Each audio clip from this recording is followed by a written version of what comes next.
स्वहस्ते तस्मिन् स्वहस्ते अद्यहं मम सम्मुखे उपस्थिते तस्य पुष्पं चन्दनं घृतं कष्टम् अद्यहं नवधान्यं समर्पयामि।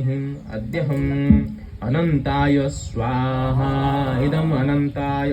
ओम पदमाय स्वाहा इदं पदमाय। ओम कर्कोटाय स्वाहा इदं कर्कोटाय। ओम गुरुदेवेभ्यो शरीरारोग्यार्थे अद्यहं मम स्वहस्ते घृतं समर्पयामि स्वाहा। ओम गुरुदेवाय स्वाहा इदं गुरुदेवाय। ओम गुरुदेवाय स्वाहा इदं गुरुदेवाय। ओम गुरुदेवाय स्वाहा इदं गुरुदेवाय। ओम गुरुदेवाय स्वाहा इदं गुरुदेवाय। ओम गुरुदेवाय स्वाहा इदं गुरुदेवाय। ओम गुरु